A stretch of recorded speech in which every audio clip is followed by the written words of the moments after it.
Bienvenidos a La Plaza de Toro, un podcast donde discutiremos sobre los temas relevantes de la plaza pública, política, economía y todo lo que nos ayuda a entender la vida.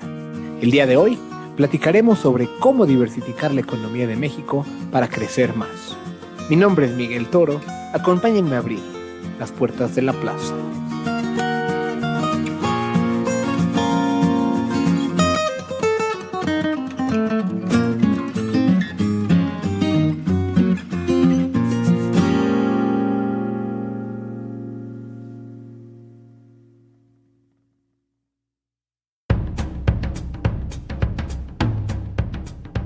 El regreso de Donald Trump al poder en Estados Unidos ha expuesto la enorme vulnerabilidad que tiene la economía mexicana al depender tanto del comercio con Estados Unidos.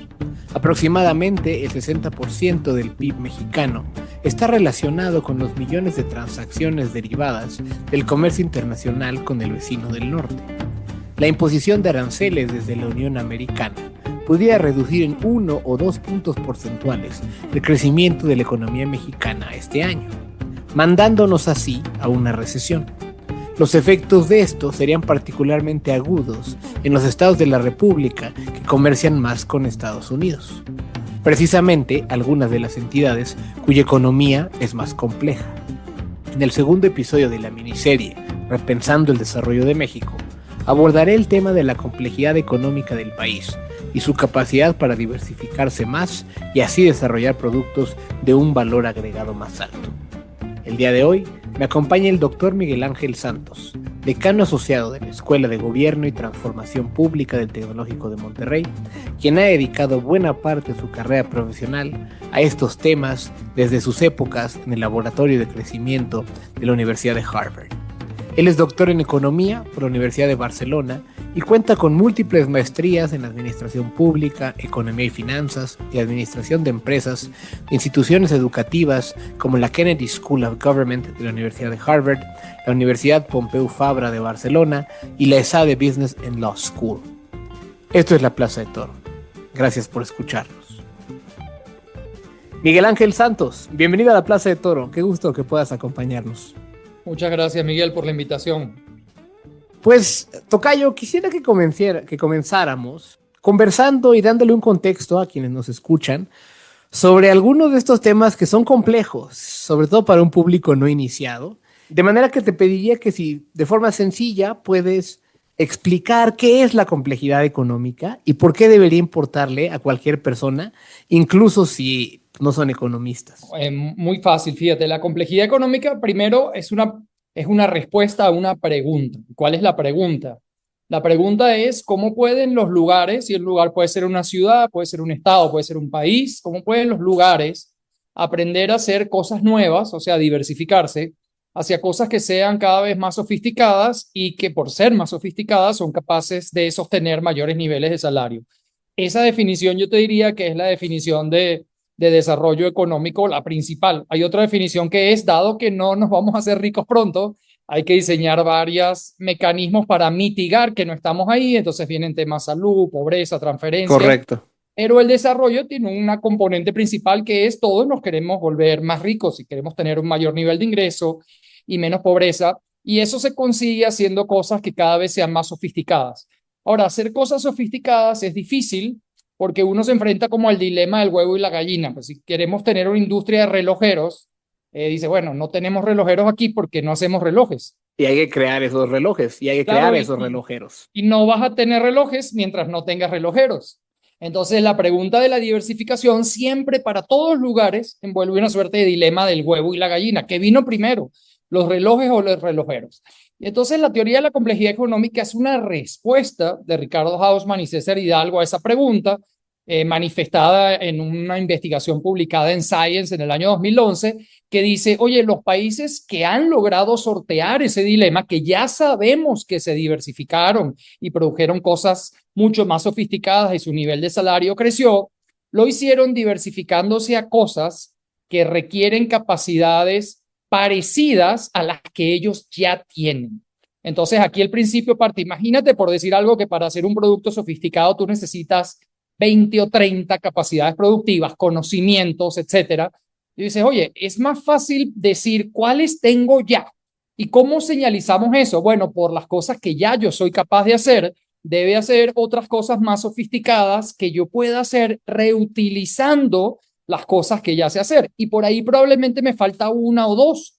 Y entonces veo si viene una compañía con FDI y me la trae, si como se desarrolló el vino tinto en Sudáfrica, vienen una pila de hugonotes expulsados de Francia, se establecen ahí, ya tenían el conocimiento de cómo hacer vino, entonces puede ser talento importado, puede ser FDI, creación de capacidades. ¿Cómo viene alguien que trae la pieza o las dos que me faltan, pero no las 30 piezas que me faltan? De eso se trata la complejidad económica. Que en el fondo lo que nos platicas es quienes logran tener esa transición hacia una producción más sofisticada, en buena medida están produciendo cosas relativamente similares a lo que ya saben hacer. Es como brinco a un siguiente estadio en términos tecnológicos, en términos de sofisticación, de capacidades educativas o técnicas, pero que no sea tan distante, de tal manera que pueda haber pues cierto traslape entre las necesidades, las habilidades y las capacidades que tengan las personas.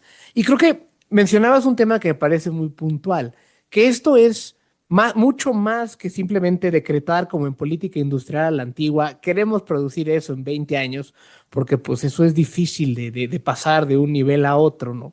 Y creo que eso también nos ayuda a ver un poco, bueno, pues qué sé hacer, pero probablemente en lo que ya tengo algunas ventajas comparativas para el comercio. Y entonces quisiera un poco vincular estas dos ideas y hablar, pues, de lo que ha pasado en México en las últimas 4 décadas, ¿no? Donde, pues, en buena medida, México o los sucesivos gobiernos de México intentaron expandir nuestra capacidad de producir a partir del comercio internacional, primero entrando al Acuerdo General sobre Aranceles Aduaneros y Comercio, ¿no? El GATT, por sus siglas en inglés, y unos años después con el Tratado de Libre Comercio de América del Norte. Y desde entonces, pues este andamiaje institucional alrededor del comercio, pues sí ha logrado que llegue una cantidad importante de inversión extranjera directa, que más o menos ronda los niveles superiores al 2% del PIB, y con ello que se generen pues empresas, empleos relativamente bien pagados en distintas regiones del país. Pero en buena medida lo que México empezó a hacer son cadenas de valor o integrarse a cadenas de valor de Norteamérica de cosas de las cuales ya tenía cierta capacidad y entonces pues si ya sabía hacer autopartes, pues era más sencillo que se pudiera vincular con el sector automotriz, ¿no? Y del sector automotriz, pues si tienes ese know-how, de repente puedes empezar a brincar al aeroespacial. Pero en general ha sido un reto saltar hacia manufacturas de mayor contenido y diversificar pues nuestra canasta exportadora, ¿no?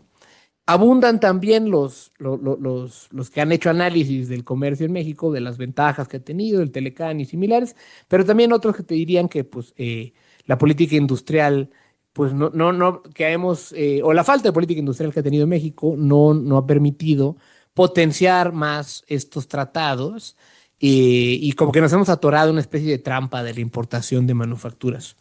Tocayo, tú trabajaste varios años en el Harvard Growth Lab y ahí te tocó desarrollar el Atlas de la Complejidad Económica de México hace algunos años. Con base en ello y los aprendizajes que has tenido sobre el país en esta década, ¿qué nos dice el nivel de complejidad económica de México sobre nuestra capacidad para tener un crecimiento sostenido? ¿Cuáles son esos sectores donde México ha logrado más sofisticación? Sí, fíjate, tú mencionabas algunos sectores y digo, para poner un ejemplo intuitivo para el que nos está oyendo, cuando yo trabajé en Hermosillo, Hermosillo desde el 84 tenía una planta de Ford y entonces venía haciendo varias partes de vehículos y ensamblando vehículos. Y entonces, hacia mediados de los 90 hubo una compañía que manufactura puertas de aviones que se llama Latecoeur. Y Latecoeur estaba buscando dónde ubicarse que fuera próximo a ciertos mercados, pero donde ya existiera ese know-how. Y resulta que la diferencia entre hacer puertas de aviones y puertas de carros no es tan grande. Y entonces, dado que en ese momento la planta de Ford venía como experimentando una caída de demanda y había esas capacidades ahí, la Tecoverso de Hermosillo. Eso es un ejemplo típico. México se volvió muy complejo a raíz del TLCAN, a raíz de 1994. Lo que se volvió también fue muy desigual porque fue un proceso que ocurrió muy de manera espontánea. ¿Qué quiere decir esto? Los países y los lugares de México, las regiones, que ya tienen cierta cantidad de know-how. Te pongo un ejemplo, tocayo, Nuevo León tiene el ingreso per cápita de Corea del Sur. Alguien me va a Sí, decir a mí que bastante, no bastante más pasó, desarrollado que otras que partes del esto no país. ocurrió en Nuevo León, claro que pasó, y también ese es el caso de Sonora, también ese es el caso de Chihuahua. Aguascalientes es el caso de una ciudad extraordinaria que logró diversificarse muy rápidamente.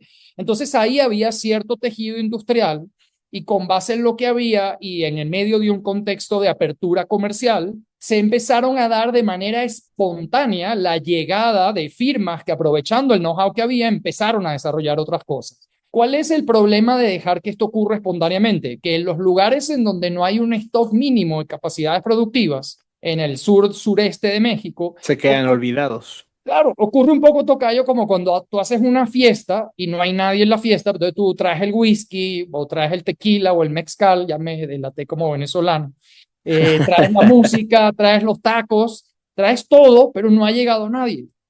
Y entonces yo no sé aquí en México, pero en Venezuela uno siempre antes de ir a una fiesta llamaba con cualquier excusa y antes de colgar le preguntaba al que estaba hosting la fiesta, oye, ¿quién llegó ya?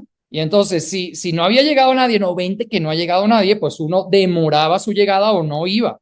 Y si ya tú no podías oír al host porque el ruido atrás era muy alto, nomás tú colgabas y te acelerabas. Entonces yo siento que en el sureste de México, yo trabajé en Chiapas 2014 y 2015, tocayo, hay 3 aeropuertos comerciales, hay carreteras, hay puertos, Puerto Nuevo, Puerto Chiapas, el Vitro remodeló con $5,000 millones, hay más maestros per cápita que en ningún otro estado de México, hay lo mismo con hospitales. Digamos, lo que podía hacer el Estado, y si tú agarras a un estudiante de desarrollo y le dices, dame el wish list de lo que te gustaría poner independientemente de la lana, ahí se puso todo, pero no hay nada. Y entonces, como no hay nada, el rol del Estado en resolver ese dilema de coordinación, porque yo quiero ir y porque quiero ir, porque el agua, se me ocurren razones para montar industrias en Chiapas. Hay agua abundante, hay mano de obra educada, calificada, abundante. La Hay infraestructura de gas no es tan mala. Asimismo, hay puertos en Chiapas y hay puertos muy cerca en el norte de Guatemala que Chiapas puede utilizar. Hay carreteras a través de muchos exportadores que hay hoy en día en Chiapas, los pocos que hay, la mayoría de lo que exportan lo exportan vía carreteras. Y entonces ahí básicamente ya se puso lo que se iba a poner, pero lo que no hay es ese esfuerzo por atraer modelos de negocio a la región, porque yo quiero estar, pero para que a mí me valga la pena estar, necesito que estén otros porque somos parte del mismo ecosistema, porque puede ser porque nos compremos los unos a los otros o no, puede ser porque utilizamos el mismo tipo de talento, puede ser que no hay, hasta que no haya tantas firmas, no se van a generar firmas de abogados, firmas de contadores, firmas de representantes de aduanas en el lugar, entonces necesitas que se produzca cierto tejido de ecosistema que no se produce de manera espontánea porque hay dilemas de coordinación. Entonces, en Chiapas te puedes hacer la pregunta, ¿qué sabe hacer el Estado? Y dado lo que sabe hacer, que puede aprender a hacer, pero eso que puede aprender a hacer te va a quedar lejos en términos de capacidades. Y la única manera de romper eso es a través de la intervención del Estado. Hay un ejemplo muy notable en 1995, Ernesto Zedillo le planteó a la firma Yasaki de arneses de vehículo que se movilizara a Chiapas y que necesitaba. Yasaki le pidió terreno, porque por el tema de las tierras comunales parece que el terreno es escaso en Chiapas, y le pidió que le entrenara a los trabajadores durante un periodo de 60 días mientras le pagara el sueldo mientras Yasaki los entrenaba. Bueno, llegó Yasaki a Tuxtla Gutiérrez con 600 empleos. Hoy en día han pasado 30 años, hay 8 plantas de Yasaki en Chiapas que tienen 3,000 empleos. Entonces tú dices, esto resultó, y una cosa que no entiendo es por qué no se hizo más. ¿Por qué el Estado no se esforzó más en decir qué se puede dar en Chiapas? ¿Dónde están esos modelos de negocios? Y vamos a hablar con esa gente para ver por qué no se han venido. Fíjate que México perdió todo su clúster de textil y confección entero, que lo tenía temprano en los 90 y si te metes hoy en día es cero. Sí, no, eso todo se produce en Asia, básicamente, Lo ¿no? perdió porque se volvió muy competitivo en los lugares donde lo producía. Los lugares se volvieron más sofisticados, el salario promedio subió y entonces ya no podían competir. Y nadie en México se planteó, oye, ¿qué tal si vamos a hablar con esa gente y nos los llevamos al sur? Ahí hay mano de obra abundante, barata, hay agua, hay energía, son intensivos en el uso de energía. Ese es el tipo de cosa que México necesita plantearse para romper el dilema del huevo y la gallina en lugares donde el stock de know-how es muy bajo. En otros lugares ya eso se está dando de manera espontánea y se dio de manera espontánea y resultó y los lugares han sido muy exitosos.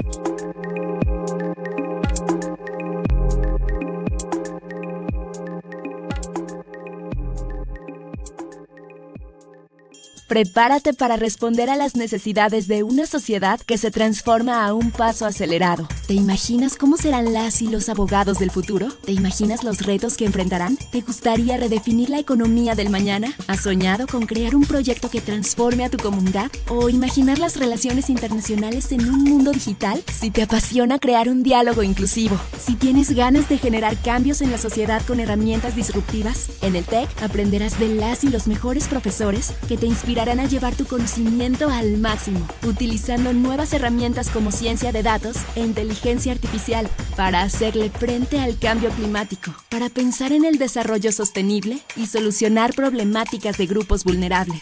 Y hasta, ¿por qué no?, construir un mundo con más justicia y menos corrupción. Resolvamos juntas y juntos los dilemas que a todos nos preocupan. Prepárate para impactar al mundo de forma positiva y desarrolla tu liderazgo con enfoque social. Conoce Derecho, Economía, Relaciones Internacionales y Gobierno y Transformación Pública. Estudia en el TEC y analiza el pasado, comprende el presente y proyecta el futuro. TEC de Monterrey, tu potencial transforma, cambia, mueve al mundo. Un poco te adelantaste a una pregunta que traía con respecto a, bueno, con estas desigualdades regionales, la diferencia que permite que unos estados pues puedan crecer, sofisticarse y con ello desarrollar todo tipo de industrias, y los del sureste que han estado mucho más rezagados. Y creo que resaltas en lo que dices esencialmente una ausencia de política industrial, el que el Estado no supiera qué hacer con los recursos, a qué impulsar, ¿no?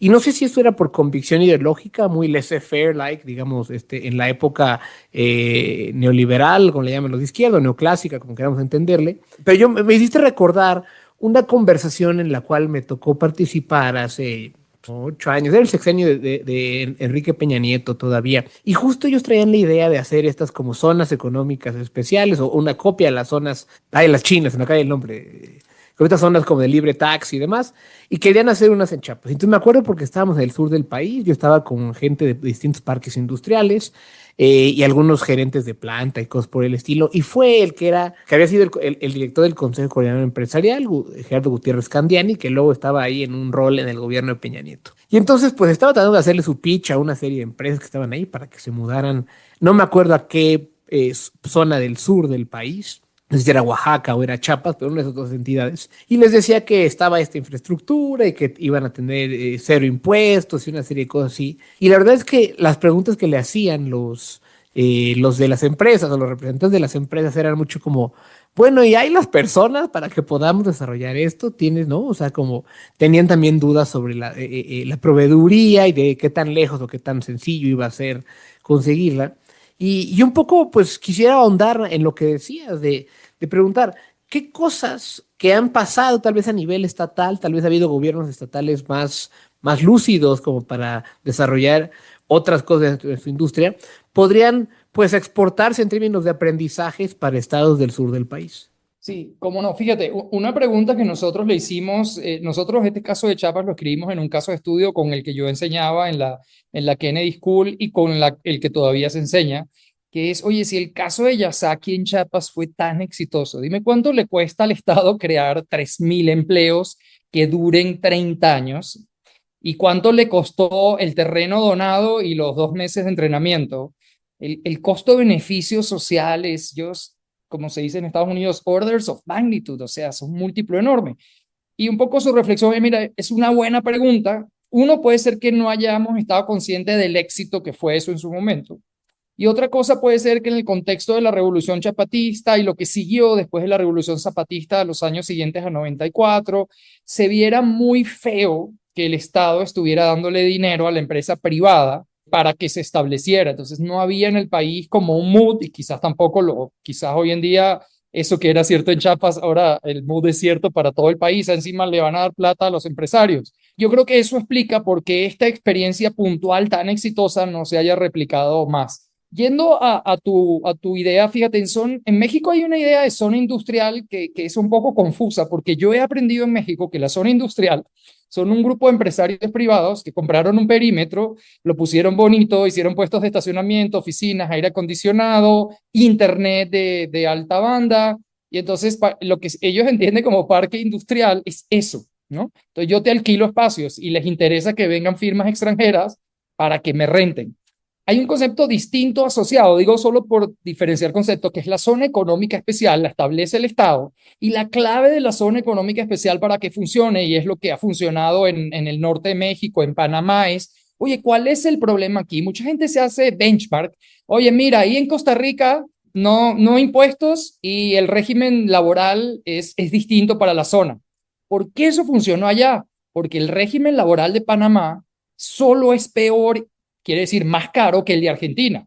Entonces, en Panamá se establecieron zonas económicas especiales donde hay un régimen laboral especial. Entonces, el principal obstáculo a la competitividad se percibía que era, primero, el régimen laboral es extraordinariamente costoso, vamos a resolverlo en un perímetro, y segundo, no hay talento y es muy difícil conseguir visas de trabajo.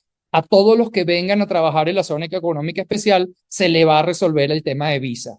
Y yo creo que el éxito de Panamá es uno de los países que más ha crecido en los últimos 15 años en América Latina. Tiene un ingreso per cápita de Purchasing Power Parity entre 20 y 24 mil dólares per cápita. Es realmente un portento con todas sus desigualdades, es un portento de economía.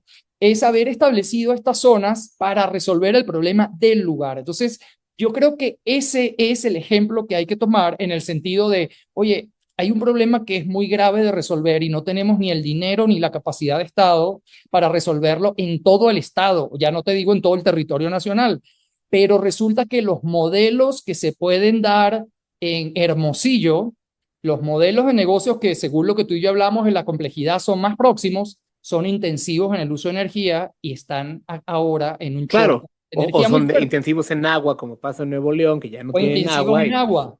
Entonces crea una zona económica especial y averigua cómo en ese perímetro resuelves el problema en el entendido de que estoy tratando de resolver el problema fuera del perímetro, pero mientras tanto no, en Chiapas el tema pudiera ser la seguridad hoy en día. Entonces, bueno, sería generar una zona económica especial donde haya tierra, que siempre es un tema escaso en Chiapas, sobre todo si vienen industrias que utilizan grandes cantidades de tierra. El tema crimen se ha puesto mucho más grave que cuando yo trabajé, era un estado relativamente seguro. Entonces sospecho que vamos a garantizar la seguridad en un perímetro y vamos a dar vía de salida libre y protección en la carretera o la autopista al puerto o a la carretera hacia el norte, y ese pudiera ser el problema, pero lo pongo como ejemplo. Hay que hacer un estudio, cuáles son las industrias que tienen potencial en este lugar, en qué son intensivas esas industrias y en qué estamos fallando nosotros. Y entonces este concepto de la zona, no tienes que dar descuentos de impuestos porque México no tiene hoy en día un régimen impositivo Claro, no es que un otros. tema asociado a los impuestos, son otros Son retos. otros. Yo creo que ahorita es que me da mucha risa en el sentido irónico de la palabra que cuando AMLO quiso pasar una ley para apoyar el nearshoring, pasó una ley de descuento de impuestos. Y cuando uno va a los foros de nearshoring en Monterrey, me ha pasado 2 veces, todas las potencialidades de Monterrey y se va la luz y se queda toda la sala en oscuro. Eso me ha pasado a mí 2 veces. Entonces, dime tú, ¿a qué firma que tú le descontaste impuestos tiene la capacidad de montar un sistema eléctrico competitivo? Ninguna. Se puede No, montar porque un además eso es generador que es absolutamente carísimo. ineficiente. Entonces, ¿qué va a hacer la firma con el descuento de impuestos? Bueno, aumentar sus beneficios.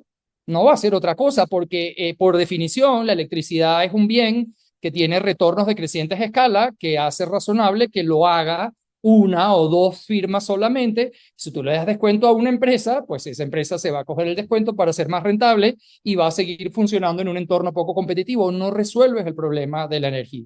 Me parece que justo estás un poco tú indicando cuáles son algunas de las cosas que los gobiernos mexicanos, decía, a nivel nacional o bueno, federal o a nivel de los estados, podrían atender para efectos de tratar de atraer más inversión. Porque uno de los retos que nos pone el mundo según Trump es que nosotros hemos vivido de exportarle a Estados Unidos. E invariablemente, pues con una tasa impositiva, por más baja que pueda ser la que le negociemos o le renegociemos en el Tratado de México, Estados Unidos, Canadá, pues seguirá siendo más onerosa que la que teníamos hasta hace unos meses y ciertamente la que teníamos antes en el Telecán original, ¿no? Y entonces un poco eso nos obliga a pensar el desarrollo de México de manera un poco distinto, no tan dependiente al comercio con Estados Unidos, también para no ser tan vulnerable a los caprichos de Trump y sus vaivenes en términos de política arancelaria.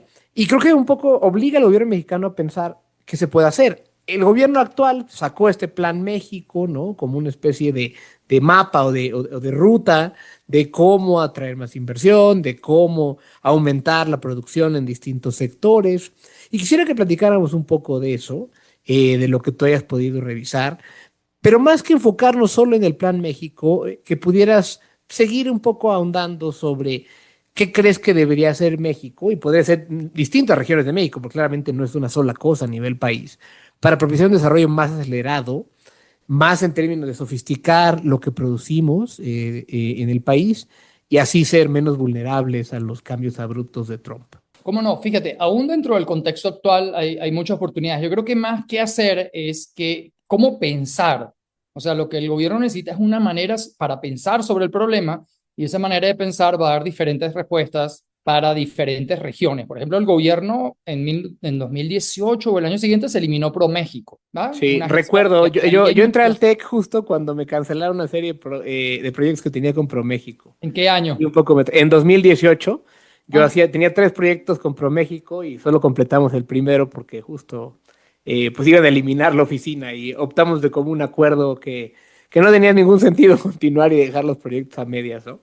pero fíjate que es una política que genera desigualdad porque los estados del norte tienen suficientes ingresos, capacidades productivas, capacidades de estado de conocimiento como para organizarse para atraer inversiones. Entonces tienes Nuevo León, el Consejo de Nuevo León, Coahuila, tienes FOMEC, todo el mundo que tiene algún grado de sofisticación y que tiene un ecosistema productivo suficientemente sofisticado como para ser atractivo, rápidamente dijo, esta pregunta o este servicio no nos los va a dar el Estado a nivel federal, vamos a organizarlo. ¿Quién no puede hacer eso? No lo pueden hacer los estados del sur-sureste, no tienen las capacidades, tienen un budget limitado que prefieren utilizar en otras cosas. Y entonces esa, por ejemplo, es una política que resulta tremendamente regresiva. Aún si piensas en el esquema que yo te venía explicando, la nueva política comercial de Trump te deja muchas oportunidades. ¿Qué te quiero decir? Hay una serie de códigos industriales en el Departamento de Comercio en los que el gobierno de Estados Unidos se ha propuesto sustituir importaciones que vienen de 7 países asiáticos. Si recuerdo, obviamente China, pero después también está en la lista Vietnam. Vietnam, Camboya, Malasia, Indonesia, Taiwán, y se me puede estar escapando uno. Entonces el gobierno de Estados Unidos básicamente ha dicho, oye, en estos códigos industriales están identificados a códigos de 4 dígitos si quisiéramos sustituir importaciones de Asia. Yo, si fuese el gobierno de México, me hubiera montado inmediatamente en dónde se producen ya esos códigos y dónde no se producen todavía, pero nos queda cerca. Y el que crea que lo que se va a producir en el norte no se va a producir en el sur, no entiende lo que son las complementariedades. De hecho, lo que se produzca en el norte muy probablemente no se pueda producir en el sur. No tienes las capacidades productivas, la sofisticación, etcétera. Y lo que se pueda producir en el sur muy probablemente no vuela en el norte, porque en el norte el nivel de salario es más alto, Claro, por los mano de costos. obra más cara, etcétera.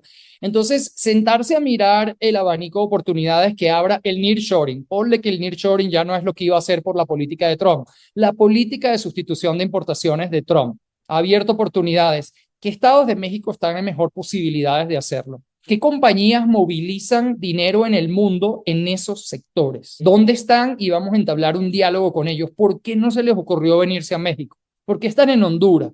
¿Por qué están en El Salvador? ¿Por qué están en Costa Rica? ¿Por qué están en Taiwán? ¿Y por qué no vienes a México? Y entonces ahí vas a generar un sistema que nosotros lo llamamos un mecanismo de revelación de información, porque la política industrial, tocayo, tiende a estar muy influenciada por los actores que están ya en el lugar. Esos te viven tocando la puerta de la alcaldía, de la gobernación, pero la atracción de inversiones y pensar qué pudiéramos hacer, dónde están los que lo saben hacer y vamos a hablar con ellos y entender por qué no han venido, es una práctica muy bonita porque le das una opinión en tu política industrial a los que no están. Y yo te digo, quizás en Nuevo León son más importantes los que están que los que no están, pero cuando se trata del sur-sureste, ahí las firmas más importantes son las que no han llegado. Entonces ahí la tarea de promoción de inversiones se vuelve mucho más importante. México no es el único país que está buscando inversiones en el mundo Y entonces va a tener que ser muy competitivo y ahí es donde yo digo, tienes que ser muy quirúrgico. O sea, estás buscando inversiones, ya va, pero ¿en qué industrias? Para que se ubiquen en qué lugar, en qué cosas son intensivas esas industrias y si en esos lugares ya ese problema está resuelto, si no, Correcto, ¿cómo si se lo puede piensas ofrecer. resolver? ¿Quiénes son las compañías movilizando más dinero en esos sectores? ¿Dónde están? Y vamos a entablar un diálogo con ellos para que vengan a México. Yo siento, me puedo equivocar, que no hay nadie pensando en estas dimensiones y que se tiende a ver el problema en términos México. Y en términos México te pierdes toda la diversidad de la subnacional de capacidades productivas de problemas. O sea, porque en el sur no tienes que resolver el problema del agua, pero en Nuevo León ya no aguantan. Totalmente, creo que justo está dando el clavo que a veces nos dejamos llevar y la narrativa se centra en los impactos que las políticas proteccionistas tienen sobre el país, los aranceles, el costo que eso tendrá para México.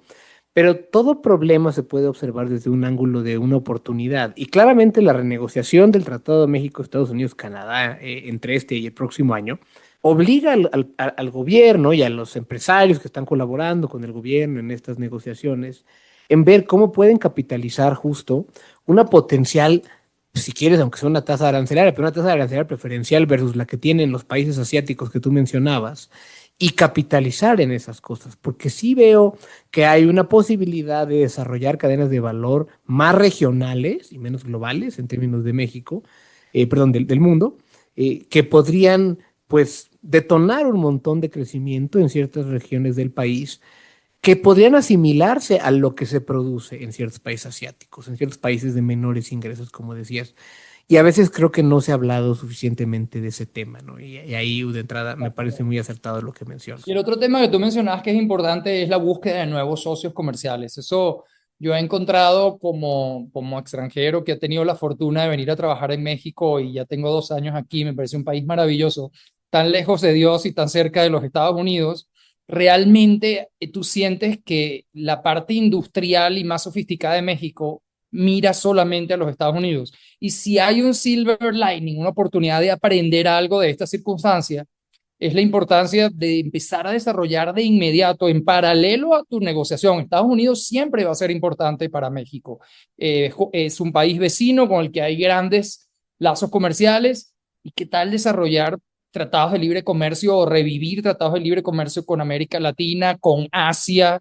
Yo si fuese México, tuviese esa responsabilidad, estuviese preocupándome por cómo hacer al país más resiliente a través de la diversificación de mis clientes, que es lo que haría cualquier negocio, a través de la diversificación de mis clientes en el mundo, para, bueno, Estados Unidos que sea importante, pero te da un poquito más de poder de negociación en la sentada. Absolutamente, porque nadie espera que Estados Unidos va a dejar de ser nuestro principal socio comercial, no solo por la enorme frontera que compartimos, porque es el mercado más grande del mundo y nos complementamos mucho en lo que producimos, pero en efecto hay otros países desarrollados con capacidad de compra similar a los Estados Unidos que podríamos estar buscando explorar y que tal vez se han olvidado porque un poco nos hemos enfocado como en inglés el low hanging fruit, ¿no? Aquí la fruta más fácil de agarrar del árbol, que es exportarla a Estados Unidos, sin importar lo demás. Y cuando Estados Unidos te empaqueta en la misma cosa, las actividades comerciales, con los temas migratorios, con los temas de seguridad, pues claramente complica cualquier negociación económica, que no tendrías esas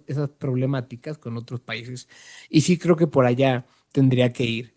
Yo no quisiera terminar este episodio sin preguntarte lo que le hago últimamente a los colegas que me hacen favor de visitar el podcast.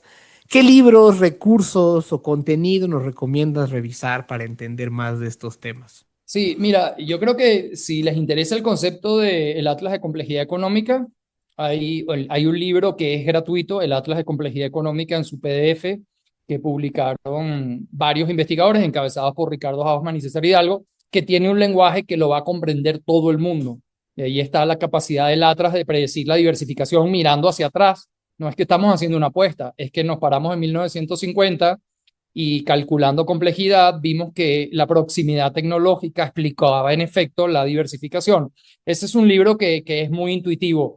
Yo tengo un caso de estudio de Chiapas que se llama ¿Por qué Chiapas es pobre? Si alguno se vio atraído por el tipo de cosas que yo comenté aquí, Hay uno en inglés que se llama The Chiapas Puzzle, que es el que publicó la Harvard Kennedy School y con el que enseñamos. Hay uno en español que está gratis en la web, que es Porque Chiapas es pobre, y tiene un poco este tema de que en realidad el dilema es un dilema de coordinación y solo puede ser resuelto directamente con la intervención del Estado. Yo te diría de esas dos fuentes, y si les interesó el caso de Panamá y las zonas económicas especiales, tenemos un paper escrito que está disponible en la web que se llama Zonas Especiales de Panamá, un enfoque práctico, y simplemente es ver qué hicieron y está documentado el caso, pero no me agarren eso de benchmark. Lo que queremos es promover una manera de pensar. La zona económica especial resuelve un problema. ¿Cuál es el problema que aquí vale la pena resolver? Esa es un poco la manera en la que se debería estar pensando el problema.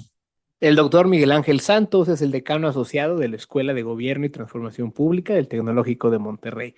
Es doctor en Economía por la Universidad de Barcelona y cuenta con múltiples maestrías en Administración Pública, Economía y Finanzas y Administración de Empresas, de instituciones educativas como la Kennedy School of Government de la Universidad de Harvard, la Universidad Pompeu Fabra de Barcelona y la ESADE Business and Law School. Tocayo, muchas gracias por acompañarnos en la Plaza de Toro. Qué amable que pudieras venir.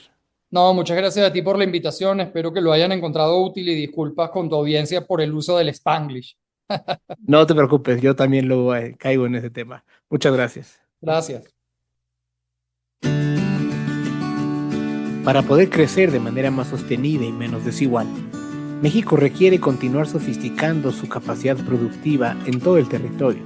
Y para ello, se necesita una mejor política industrial que la que hemos tenido en las últimas décadas. El gobierno federal presentó hace unos meses el Plan México. Es su respuesta al dilema del crecimiento económico, que se ve más complicado por las políticas proteccionistas de Trump. El plan es un conjunto de políticas que buscan fortalecer las capacidades productivas locales, combinando incentivos fiscales y regulatorios con digitalización administrativa y una visión territorial que articule grandes polos industriales con proyectos de bienestar y sostenibilidad. Se cree que así se puede insertar a México de manera más competitiva y diversificada en el mercado global. Una apuesta ambiciosa que se ve difícil de lograr para 2030. Como nos mencionó Miguel Ángel, México tendría que buscar diversificar más sus pares comerciales, pero también aprovechar las oportunidades que presentará la renegociación del Tratado México-Estados Unidos y Canadá. ¿Qué podemos esperar de esta renegociación y qué debemos tomar en cuenta? Esto en el próximo episodio de La Plaza de Toro. Con esto hemos llegado al final de este episodio que esperamos haya sido de su agrado. Todas las referencias bibliográficas y recomendaciones de lectura las pueden encontrar en el cuerpo del texto que acompaña este episodio en la plataforma donde nos escuches. Agradecemos que nos hayas brindado un poco de tu tiempo y te pedimos que nos ayudes a llegar a más personas, compartiéndonos con tus familiares o amigos en tus redes sociales. Recuerden que pueden encontrar todos los episodios del podcast en el app de Podbean, Apple Podcasts y Spotify, buscando La Plaza de Toro.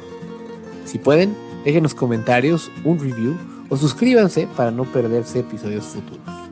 Cualquier cosa me pueden encontrar en Twitter en @MiguelAngelToro y en Threads de Instagram en @MiguelToroRYB.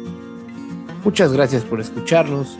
Mi nombre es Miguel Toro y es momento de cerrar las puertas de la plaza.